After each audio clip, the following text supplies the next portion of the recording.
बड़ा महत्व है। अब ये दुनिया माया के बिना नहीं चलती। भाई बहनी के माया, दाई दादा के माया, संगवारी के माया, भाई भाई के माया, वैसने मायारू के माया भी होते। और जौन माया हमारे सियान दाई मन करे हैं वो में आज के लड़का मन नहीं करे। आज के लड़का मन मोबाइल से ज्यादा माया करते हैं।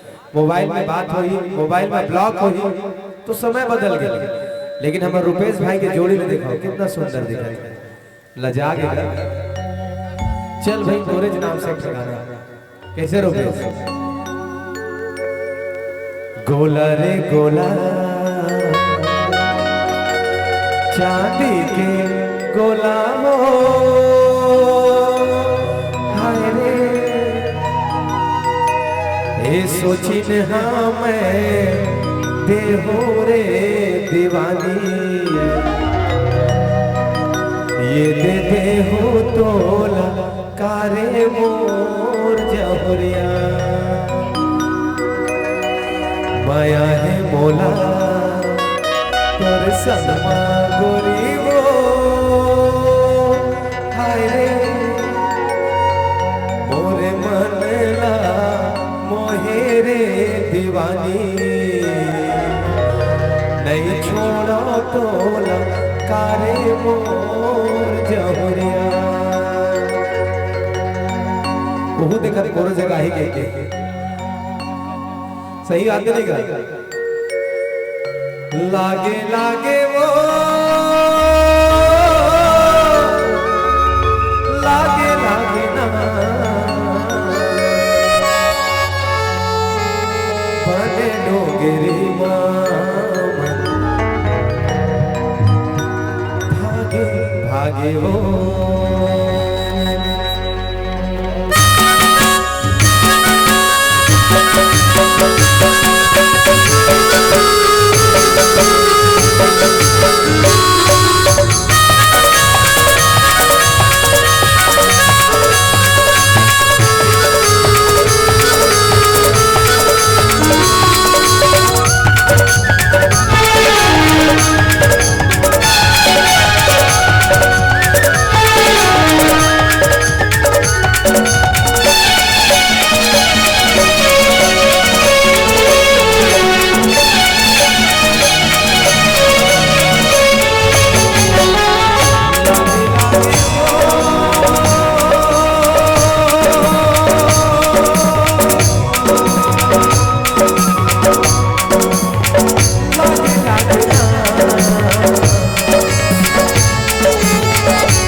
कैसे मैं बताऊं सही मोरे मन की बात कब हो तो सकती हो मुलाकात कब हो तो सकती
भागे वो